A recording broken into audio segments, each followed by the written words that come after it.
It's me. It's that MATT. Always riding with me are these two clowns, Phil and Huge Pop. The enforcer. I'm just going to sit back and watch it. Oh, because I am the tribal chief of the Huge Pop Nation. I got my muscle, and I got Jimmy. So we're talking AEW. We're talking AEW.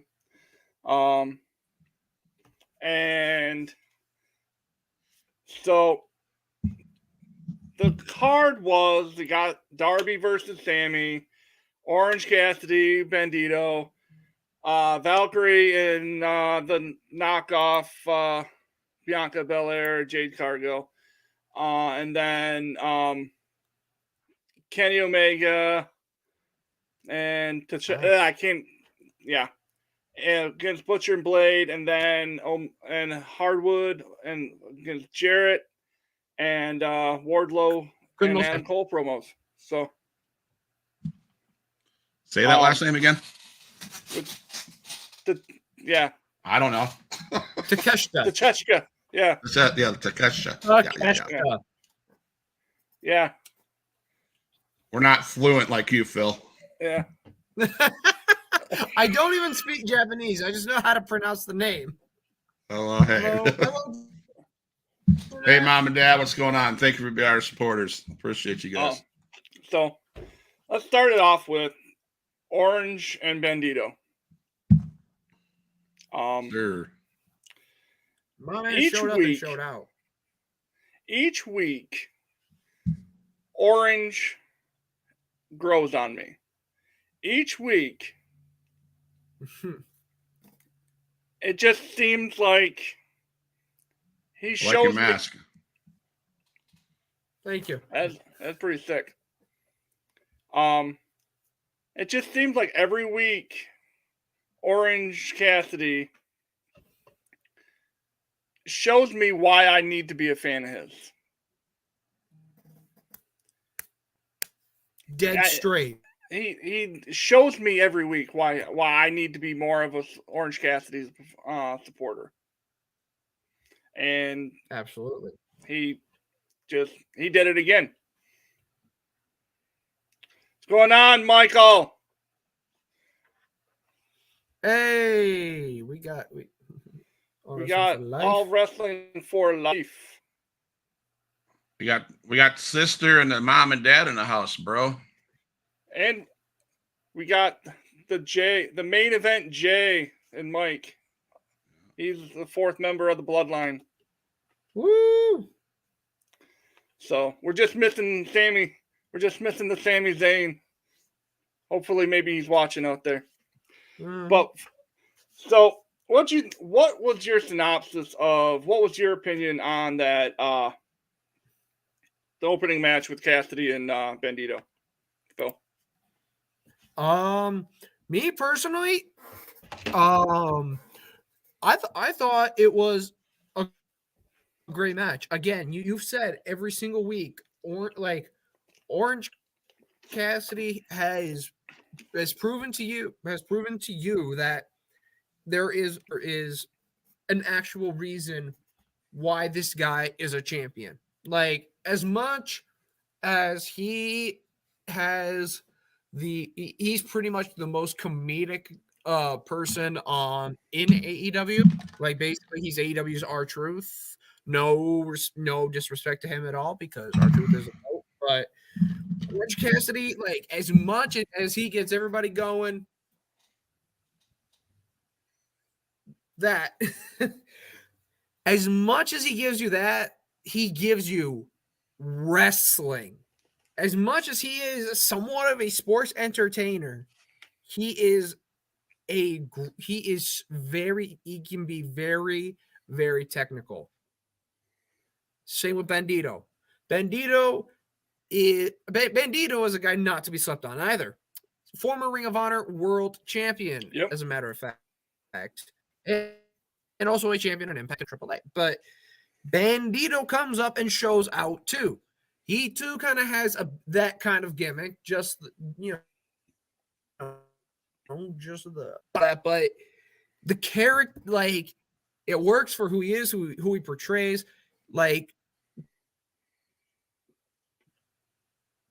he's more of the luchador high flyer category, where I see Orange more as a grapple / technician type of guy. But either way, they really put on a clinic last night. Great way to open up the show. And hey, Bandito got his. I mean, yeah. What'd you think, Scott? I've been always an Orange Cassidy fan. I love Orange Cassidy. I love the gimmick. But I have to help but notice that and there's no reason to take the strap off him yet until there's a storyline put in place. And it seems like recently he's just been doing these matches, and what I've noticed is he busts his ass out there, man. And he, at the end of the matches, he rolls out of that damn ring exhausted, because he puts it all on the line. And, and that could work into, hey, sooner does he lose the belt because he's exhausted, because he worked, and he's a fighting champion every week. Every single week he comes out, he's the first on the docket, it seems like, and it's always a tough match. And he puts on a show. So I think it's a great match. It's an Orange Cassidy match. I did like when Bandito put on Orange Cassidy's sunglasses. That was sick as hell. I don't know if it was some kind of bodyguard for whoever, but that was fun. But I don't know. He just needs a storyline. He needs a story, and then we could take the strap off of him. But I did enjoy his match. So we followed that. Scott, I think there is a story, but I think it's down the line. Right. I just hope they don't. I don't know. I just hope it's a good storyline. He needs to be put into a good storyline. You know what I'm saying? Yep, I understand. You followed that one up with something that, like, 10 years ago would have been an amazing, like, an absolutely, like, would have grabbed my attention more than it did last night. Dax and Jeff last night. Like, if you give, like, Jeff Jarrett, like, 10 years ago against Dax now, it would actually been something to watch. But Jeff now is not the Jeff Jarrett that us older people remember from, like, 10, 15 years ago. This is Jeff Jarrett that probably shouldn't be in the ring anymore, in my opinion. But yeah. And it killed me that Jeff went over. It really did. It absolutely killed me, because you bring FTR back, you give them the titles, and you have them lose to someone who probably going to retire within the next, like, couple of years. It doesn't make any sense to me. But I guess not everything has to make sense to me. As long as Tony Khan and his infinite wisdom between doing lines of blow can figure out why it makes sense to him, then that's okay. It doesn't have to make sense to me. It's not my company. It's his. I give it a low C grade as far as that match. It didn't impress me. Build a future. Go ahead. Concerning Jeff Jarrett and Dax Harwood, yes, underwhelming. We went from a high to a low. Like, again, like you said, if we had a younger Jeff Jarrett and a bit of a younger Dax Harwood in this match, it probably would have been great. One thing, I don't know. I think there was, like, only one moment where I really got caught off guard. that was, I believe, Jeff was making the pin, and Sanjay tried to make sure Dak stayed down by holding onto the boot, but he still kicked out, and then of course it caused that little Sanjay Dax run, that little that was like the only real thing that really caught me. But then, of course, that ultimately led into the geriatric skull crushing finale. Oh, I'm sorry. I mean, the stroke. I'm sorry. Whenever I see Jeff Jarrett perform that move, I just see like an old guy trying to do the skull crushing finale and it looks terrible. I mean, going back before we go to Scott on this, wasn't it a little odd that Cash didn't come out with Dex? Yeah. I mean, yeah, it was weird because usually Cash was like on the stage with him, but he didn't walk down to the ring. I was like, what? Why? Why not? Because you know Jeff's bringing his boys. Oh, yeah. Yeah. So, all right, what says you, Scott? Like, I agree. I'm going to come in hot, and I'm going to probably, I don't know, not be a fan. They might not be fans of whoever's watching this, but we say that Jeff Jarrett why is he here? I asked why did he go any further after the Ric Flair retirement match? If it was me, if I'm Jeff Jarrett, I would have ended my career then, because he's doing no purpose. And I'm going to go all along the line and just say with, like I say all the time, Jake the Snake, why are you still at AEW? Maybe he's not anymore. Sting, my all-time favorite person. Why?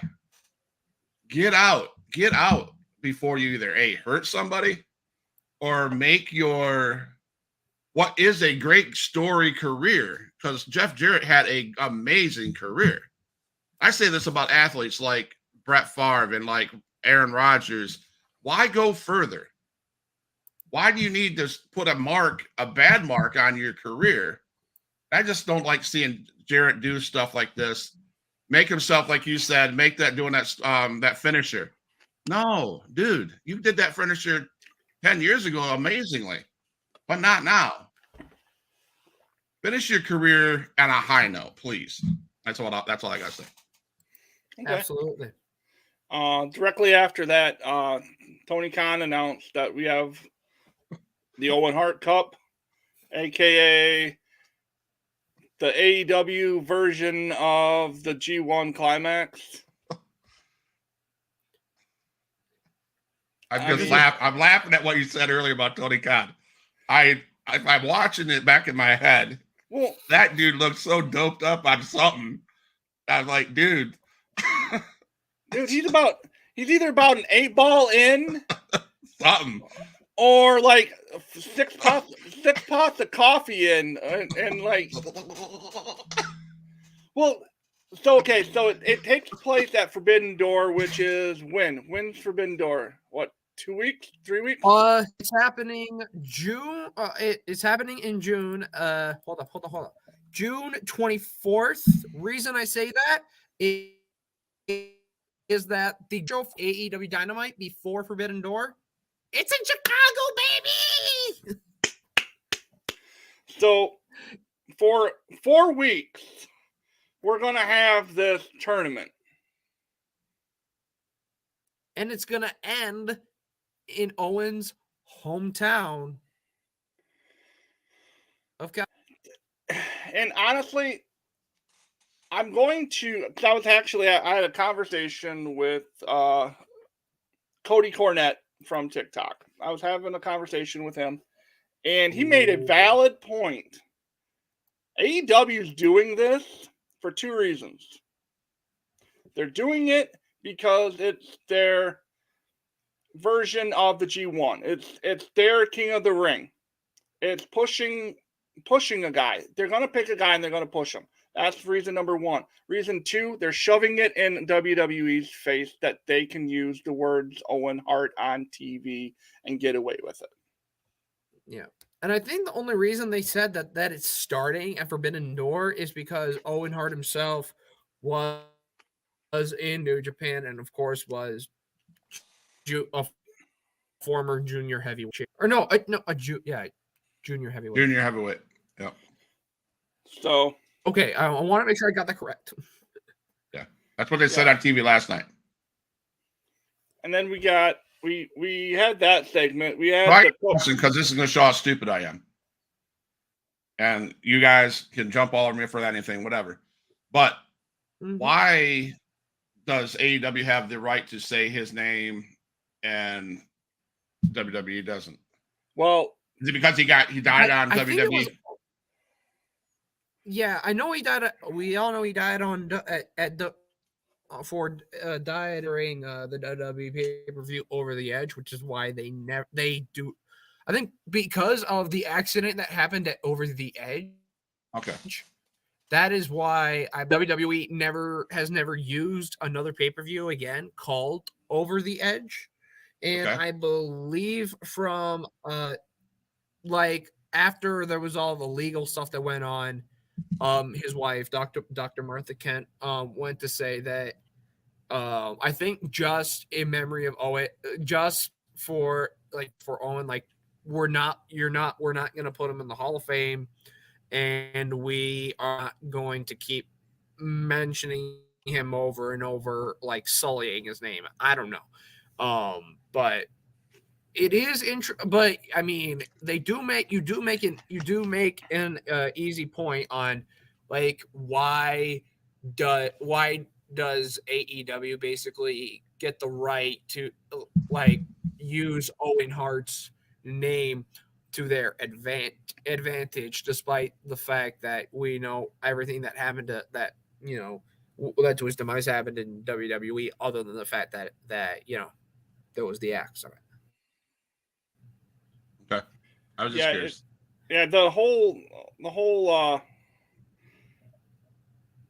Owen's wife has, because from what I've been told and what I've seen, they've offered his family to let him be in the Hall of Fame, and they said absolutely not, because they blame Vince, they blame the McMahon family for what happened, because it wasn't a safe working environment.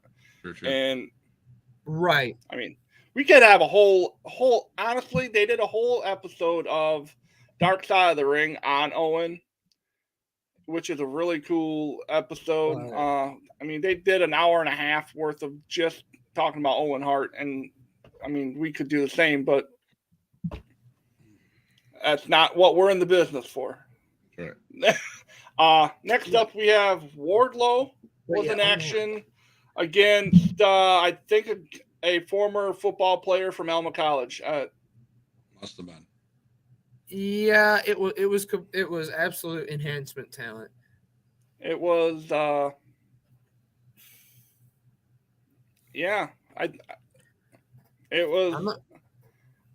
don't get it. I don't get it either as much with the TNT title right now. They are doing the TNT title a massive disservice. They are literally treating it in simpler terms. They're treating the TNT title now almost like the 24/7 title, where it's playing a big game of hot potato. Well put. And the weird thing is, the day that Hobbs lost it, and after this match, Christian is definitely, I think Christian is taking a step back in wrestling, and right now working as a manager, because, ladies and gentlemen, Luchasaurus, the human Pokemon, has now evolved into Lucha Rex. With that funky half of a shoulder pad full of spikes.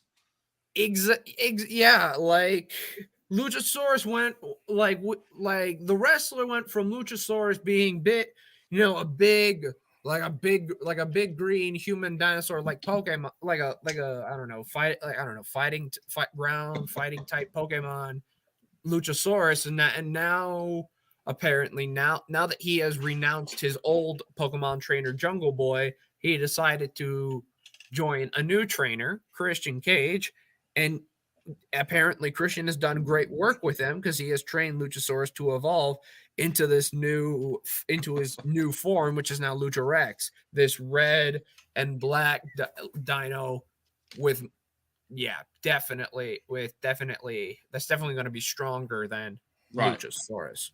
Yeah. So we had a match that should have been on Dark Elevation, followed by an absolute instant classic. I felt. I'll be right back, guys. Darby and Sammy. Those two boys, two of the absolute amazing young talents in the business, showing why they should be in the main event. And I love the fact that they're incorporating MJF inside of this. I thought, like, it at first it didn't make any sense at all, but then I started really watching, and it makes perfect sense.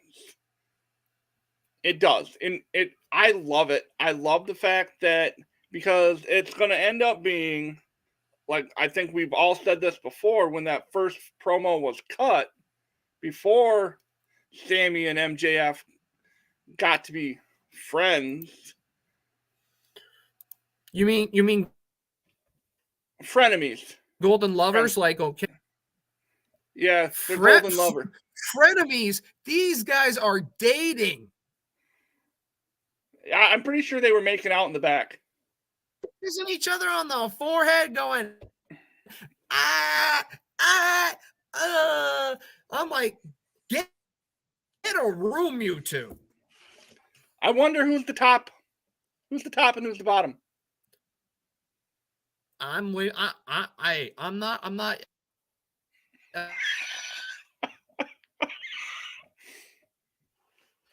See, this is what honestly, this is what Wrestle Talk After Dark does to a wholesome young person like myself. Turns me evil. That is true. I mean, it's true, but I was a good Christian boy before I met Sammy Darby again. I could watch that each week. Same. I was a good Christian boy until I met Mike.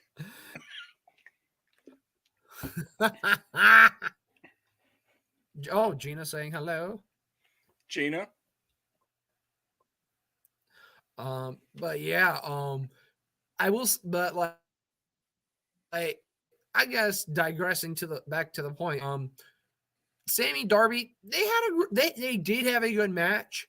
The only thing I was completely puzzled was the ending. Why did MJF and Sammy decide to pull the Eddie Guerrero finish to this match? Why did we have an Eddie Guerrero finish? I mean, other than Ty trying to interfere, like, there was nothing wrong. I didn't really find a whole lot bad with the match.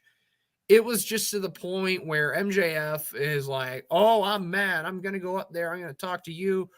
Here, take your skateboard." And Darby's like, "Okay, you gave me my skateboard. Whatever, jerk." And then you just see Sammy just, "He hit me." and Darby just like, the hell? What are you doing? And then the ref like, "You hit him." "No, I didn't." "Yeah, you took the ring the bell." Like, oh my God, that was lame. Yeah. Lame. So it's basically, like we said before, with that four when they had the original, when they had the four pillars in the ring to for that promo, I think we all knew that come Double or Nothing, we're going to see a fatal 4-way for MJF's title. We knew that's coming. Yep. Yes. So yes, but there's the catch though, because I mean, Tony finally stood up to MJF for the first time in his career. Tony Schiavone stood up to MJF for the first time in his entire career and said like that may, that of course, they're over the ideas of, Sammy, it's going to be Sammy MJF for nothing. This is the main event. Tony like, hold on a minute here. I got news from Tony Khan. Seeing that, because of course Jungle Boy at this point also made an appearance because he need to stop Darby, or he need to stop MJF and Sammy from stomping him in the nuts. No, Darby's like, no, I don't want your help. Even though they agreed to help each other, it's like, no, get off me. It's like, we're gonna have a tag team match next week. It's gonna be Darby Allin and Jungle Boy Jack Perry versus Sammy Guevara, MJF. If Sammy MJF win, it's just gonna be you two going at it for the title, for the world title. However, if Jungle Boy and Darby do win, we will get the 4-pillar AEW World Championship match. I don't know how they're going to do it, but I would like to see a 4-pillar match, though. Yeah, I think that's the only way. That's the only way it happens. That's the only way it should happen, because I don't. Granted, I mean, I wouldn't mind seeing Sammy and MJF go at it. Like, if it's not gonna be a finger poke of doom situation, I'm okay with it. But if it's gonna be one of those situations, like, well, I'll lay down for you. No, you will ruin a lot. You will ruin legacies at that point. I lay down for you. You lay down for me. See it works both ways. Meanwhile, CM Punk comes out and lays on top of both of them, and he walks away with the win. Oh. How pissed off would everyone be if that happens? I'd be all for that. Because I'm sorry, I'm sorry, MJF fans, but I think he's got himself into an issue that he's not going to be able to get out of this time. Whether it be Sammy and him or against the three all together. Because if I'm right, because MJF doesn't have to be the one being pinned, right? At a 4-pillars match. Nope. I'm better than you, and you know it. Now listen to me out. He sure to hell screwed over Sammy getting into that car. He showed that he's the prick that he is. He showed that he is the worthless piece of trash that he is. And I hope to God they got a 4-pillar match. Well, let's back up till next week. I hope to God they all gang up on that son of a bitch, and they kick his ass and make him not be able to come to that match. No, I mean, you won't see that happen because Sammy wants that one-on-one. He doesn't want to have to go through 2 other guys. Does he? Or has he been playing Mr. MJF just like Mr. MJF been playing him? I mean, dude, let's talk about where Sammy came from. If I remember right, he's a Jericho guy, right?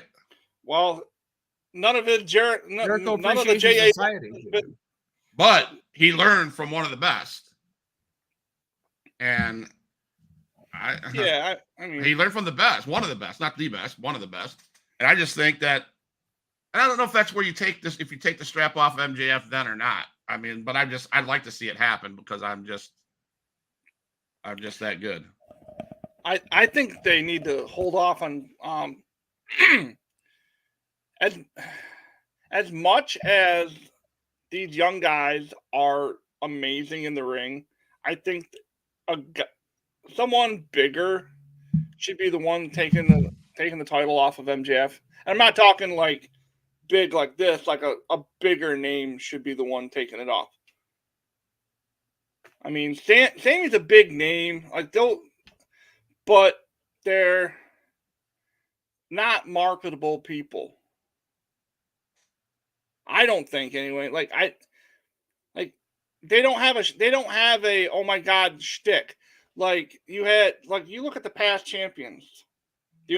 I will take that back. The only past champion is that didn't make sense to me, and is the cosplay cowboy Hangman. He's the only one that didn't have a persona. Yeah, you've had Jericho, Moxley, Omega, Adam Page. We don't talk about him. What disqualifies Darby Allin from being a name? Oh yeah, CM Punk, and then I guess he doesn't have that. He doesn't have the. I don't know. To me, he doesn't have the presence. He doesn't have the it factor, if you will. And again, I understand that AEW is built on being a bunch of indie darlings. I understand that. But it feels like Darby is an indie guy. And that's no disrespect to the guys that beat themselves up on a weekly basis. I'm not discrediting, but for a major promotion in which AEW wants to be, you have to have like a personality. Darby doesn't have a big time personality. As my opinion. I don't know if I can also jump on, if I can jump on this too.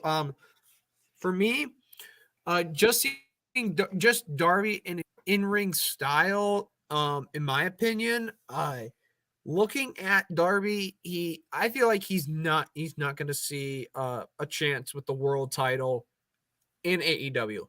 He's great in the mid card. He is fantastic in the mid card. The longest reigning TNT champion in AEW. He held down the mid card during the pandemic era. He held it down. He was great. But that is really the only area. For me, I only see Darby being in the upper area of the mid card. I do kind of see him like also in like the lower area of the upper card. But then when it comes to the world title, I don't see him going that. I don't see him as world title material. I feel like he's somebody they would use if they're running out of options for like who they need for an opponent for the world title. It would be like somebody's like, who do we need next? Let's just start Darby. So like, yeah, mid card is the best place really for him. So this is the opinion that wrestling fans are opinionated, right? Yeah. Right. So let me ask you this question, because this is how I feel. In my opinion, it would be, I would never give Austin Theory a championship run, because in my opinion, he's no different than a Darby Allin. Or let me see if there's other guys. I mean, he'd be the first one I'd say like that, because I mean, I don't know. Maybe it's my opinion of Darby Allin, because I think Darby Allin would be, he's busted his ass. A champion is a guy that is there every week, that busts his ass, and he does whatever it takes. So therefore, if anybody out of those guys deserve a shot at the title, it'd be him. I mean, he does a hell of a lot more in the ring than every week than a Jungle Boy would. Right. So if we're comparing, and I know Darby's got like, yeah. It's just with me, I know Darby's big. He's popular. Like Darby, he kind of has like that bit of a cult following. Like he's like, well, obviously he's one of the biggest names in AEW.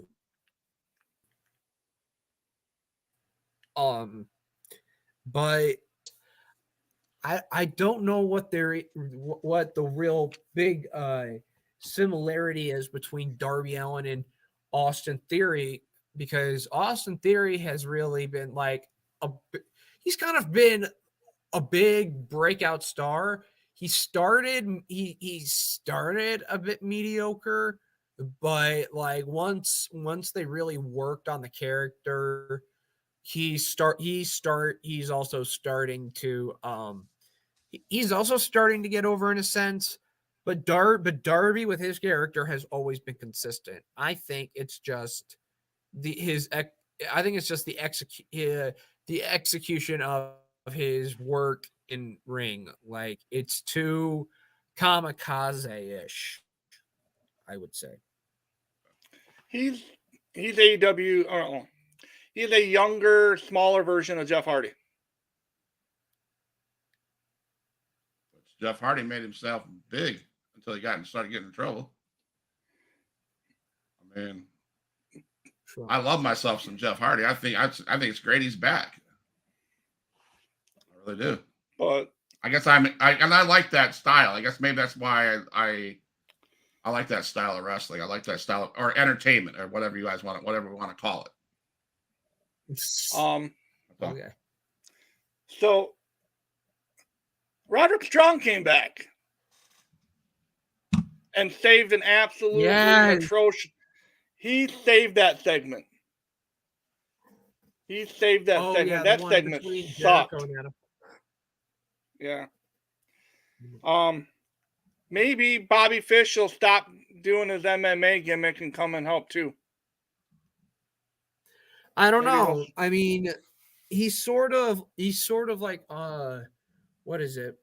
He's doing one of those contracts where really it's with New Japan right now, where if they don't really need him for anything big, he can still compete in other companies. And right now, yeah, he's been doing a lot. He's been doing a lot. Not just New Japan and not just Impact. He's really been doing practically almost everything. And as for Kyle O'Reilly, I think he's still out as far as we know, he's still out with the knee.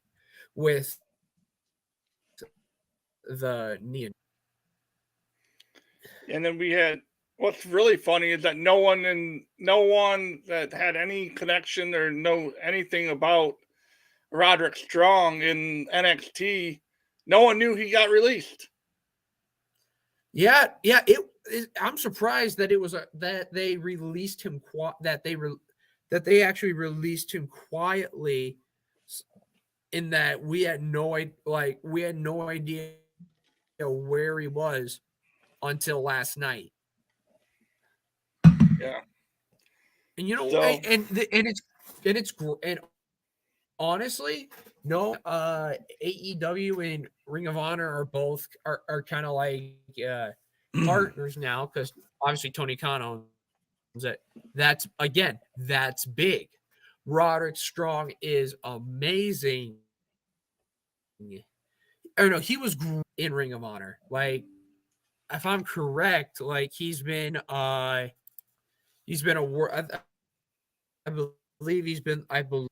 might be mistaken. He's either been that or he's been a world television champion for Ring of Honor. I believe he was. I don't know if Roderick Strong was a tag team champion or a pure champion, but I know he was pretty big with Ring of Honor as well. And then funny thing, the music he came out to last night was his second theme from Ring of Honor, named after his which is what he named his finisher after, End of Heartache by Killswitch Engage. Okay, yeah. So the second time a wrestler has come out to that, to a Killswitch Engage theme. Nice. So then we had our women's popcorn match. Our women's popcorn match of the night. I was so pissed off. Taya Valkyrie to me would have been. I felt like Taya Valkyrie would have been the right person to take out Jade, but no. So now we have Jade Cargill as the female version of Roman Reigns that no one's going to beat her. So Jade's going to beat Bruno's record for longest reign. Like now 56, she's 56-0 right now. Do that math. Let me see. What's Bruno's record? 2000 something? Well, no, like how? Yeah, but how? Oh, how many days? Oh, that's matches. Okay, days. Yeah. I don't know. It's just. I mean it was boring. I didn't like it. And he's the one that came in with Shaq, right? Years ago, a couple years ago. Yeah. She I didn't like her then. With Shaq, a match against the Nightmare Family in Cody Rhodes and Red Velvet. That's right. She needs to go get courtside seat at LA Lakers stadium and stay there. I mean, I think she's also the one that slapped Brandy Rhodes on the ass and be like, "See you later."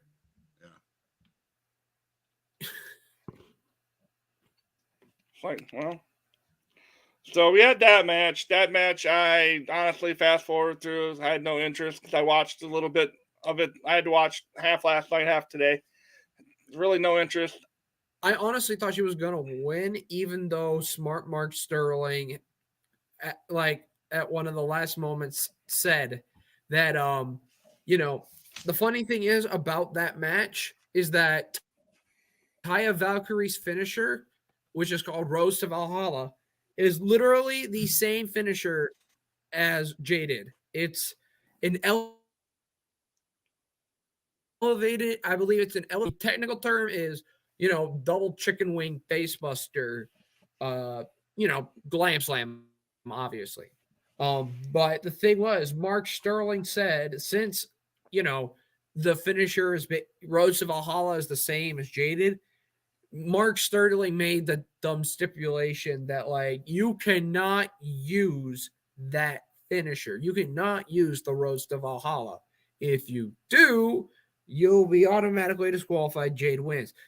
I guess it didn't really matter because we still have her as TBS champion. I am just.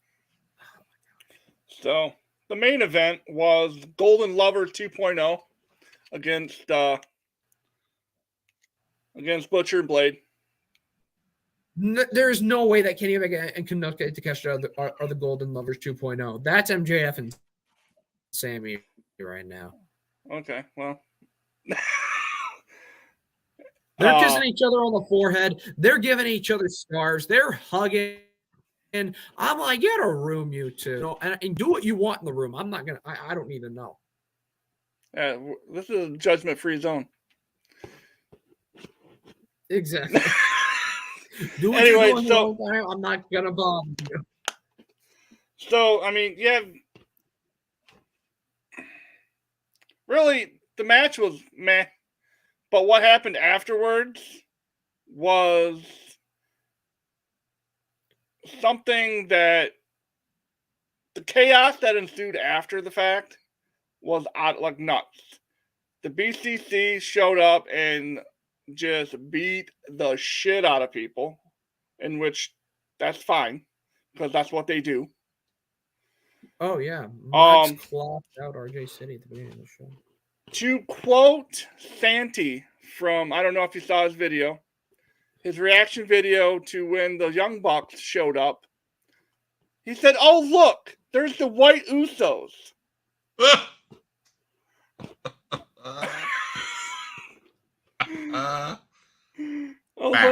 I'm like, huh? Okay, I see you, Santi. I see you. The The White Usos, yeah.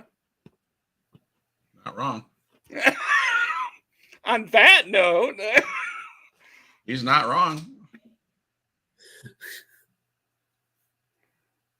I mean, like, and they said, "Oh, look, there's another super kick by the White Usos." Like, he said it twice in the same video. I'm like, really? Like, I wasn't expecting him to say something like that. I just wasn't. Like, Santy, typically he's pretty straight faced and everything. Let's see if I can find it. Oh my gosh. Hold on. See if I can bring it up here. While Matt's looking for that, I was telling Matt this morning. I don't know if you caught it, Phil. You catch what Bryan Danielson said on his way down to the mat through the ring. Yeah. He says, he's talking about the prodigy, them being prodigies. He goes, if he had trained with the elite, he would be it's almost like he messed his lines up. He goes, if he would have trained with the BBC. So he got ahead of himself. I thought that was kind of an oh shit moment. What are you doing, dude? He said BBC. Oh no. No, what I'm saying is he said if they would have trained with another other than the BBC, he messed that lineup. It was almost like he called the BBC the elite, but he was like, oh shit, that's not what I was supposed to say. I was supposed to say the BBC. Well, I would hope he wouldn't be purposely saying BBC because it's BCC. Well, BCC. Sorry, BCC. Because BBC means something else. Oh, sorry, BCC. Sorry, my bad. What's up, Brad? How we doing today? Sorry. Oops. Better snip that and put it on TikTok. We're sitting over here. It's not. But I don't understand why it's not showing up. I know I saw it.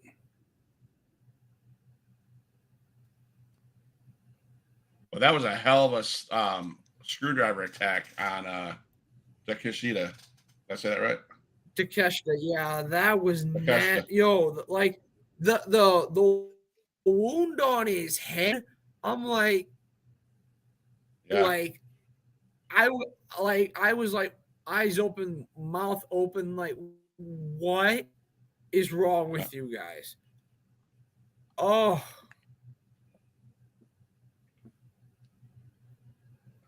Taking names. Okay. Here it is. Now these screwdriver spots. Come on. The screwdriver. Oh, yeah. Too darn nasty. Who's coming out? The Young Bucks. Oh, look at the White Usos with a beautiful super kick. Yeah, we don't want. Yeah, the White Usos with a beautiful super kick. We the ones, he says. Is this like TikTok creator? Yeah, that's Santy. Okay. Which at Mr. Santy Zap. God, that was nasty. Dean Dean Ambrose, the Lunatic Fringe. Podcast. Never thought I'd see the day that Dean Ambrose would get super kicked by the White Usos. Never thought I'd see the day where I'd see the Lunatic Fringe get super kicked by the White Usos. Oh no. I mean, it's not my content, so if anyone's watching this, it's not my content. I give full credit to Santy. He's a brilliant dude. Maybe one day he can come on our show and spit some knowledge. So, with that being said, I mean, that's the show. That was the whole damn show.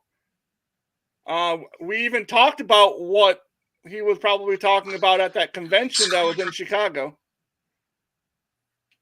You know, the BBC. Yeah. So, Oh, sorry.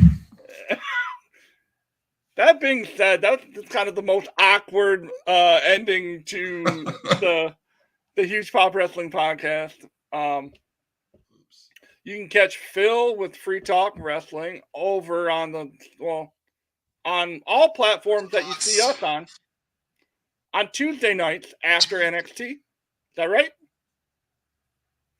Guys, Yeah. move back over to. Sir. So, and then you still doing your guest spots over there on Off the Top, right?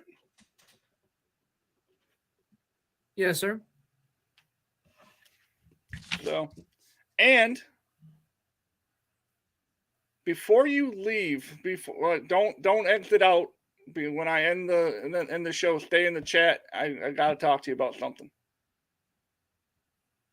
Okay. So, once again, thank you everybody for joining and hanging out with the three of us talking about AEW. I think next week we'll be scrapping the AEW stuff and going into our WrestleMania Backlash predictions for next weekend. I believe that's next weekend, right? So, yeah. So, thank you again, guys, and we'll see you next time. Let's get it.